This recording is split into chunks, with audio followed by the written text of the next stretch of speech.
Let's talk about alcohol, and let's just acknowledge that human beings have been consuming alcohol for thousands of years. I think most people don't realize that being drunk is actually a poison-induced disruption in the way that your neural circuits work, right? I mean, we're talking about a substance that people have been highly motivated to pursue, that are still highly motivated to pursue, to create and to consume, that they'll spend money on, and that's despite the fact that it makes them feel good and then it makes them feel lousy. But most humans have been consuming alcohol in order to change their internal state, in order to feel differently than they would otherwise. People who tend to feel more alert and excited every time they drink, they tend to get a real lift, they become kind of the life of the party, and that lasts a long while.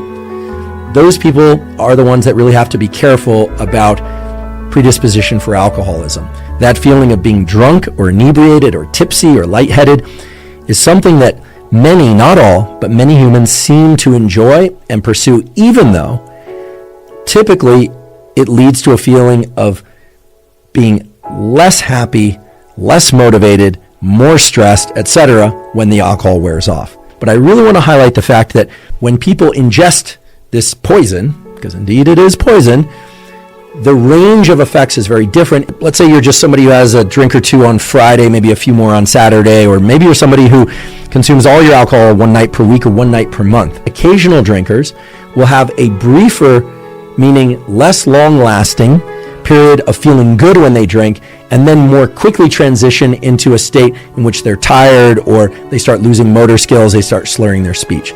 Chronic alcohol intake can disrupt the brain, even if the chronic intake is very low.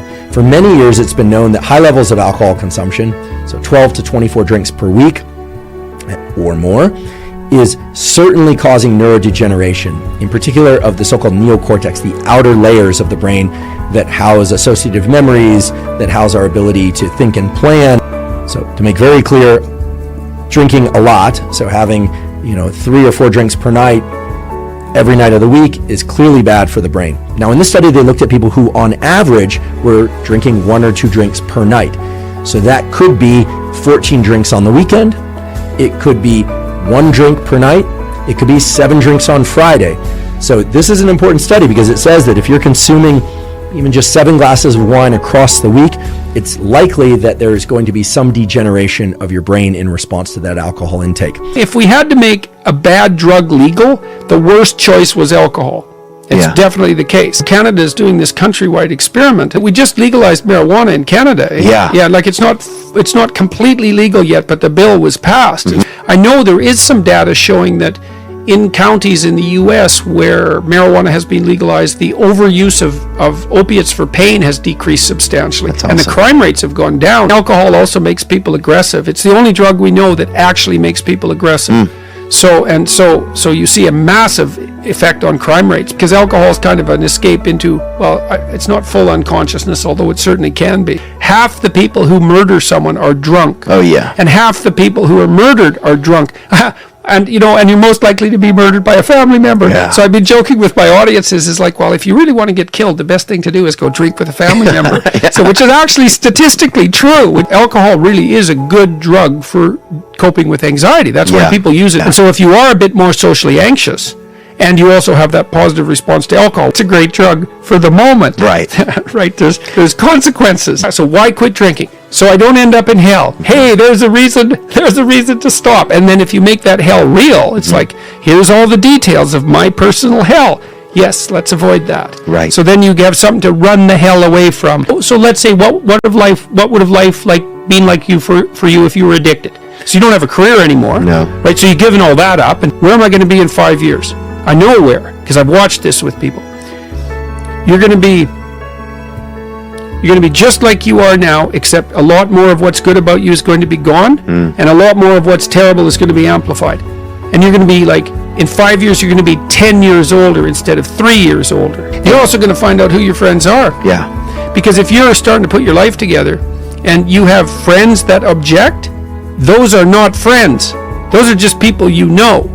And you might think, well, I can't give them up. It's like, oh, yes, you can. And not only can you should, and it would be better for them. A friend is someone you can tell bad news to. And they won't tell you why you're an idiot. And They won't interfere with your suffering.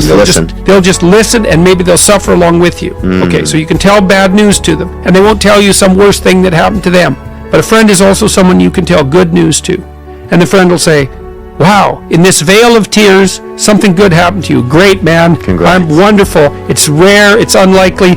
Good for you. I hope 10 more things like that happen. And they're not envious, and they're not jealous, and they're not one-upping you. If you're trying to get your life together and your friends get in the way, that's actually real useful for you, because you've now identified who your friends aren't. Because if they're aiming down and they want you going down with them, there's nothing good about what's happening to them, and there's certainly nothing good about that for you. One of the things that's really freeing to understand is that you're screwed no matter what you do. Give it up. It's risk everywhere. There's no secure path forward. You think, oh my God, that's terrible. It's like, yes, except for two things. You can pick your risk. That's the first thing. So you get to pick your poison. That's something. And second, you're a lot tougher than you think. So even though there's risk everywhere, if you confront it forthrightly, what you'll find is that you can actually handle the risk. And that's the security. Alcohol has exactly that effect. It is a great anti-anxiety drug, but so then it actually stops you from dealing with the anxiety. You don't have to learn how to overcome it. That's not good. You don't have to learn the skills. Well, you said you like to stand there with a beer in your hand. Well, give you something to do. You didn't know what else to do. And then you didn't have to learn. Right. I had the same issue. Like, I started drinking when I was 13, probably. On the farther north you go, the more the drinking becomes necessary, especially in the winter, you know. So, and there's not that much to do in those isolated small towns. Yeah. And when I used to go back to the little town I was from when I was an adult, even if I hadn't really had anything to drink for years, it was like, well, what are we going to do? Well, let's go to the bar. Why? Well, because there actually isn't anything else to do.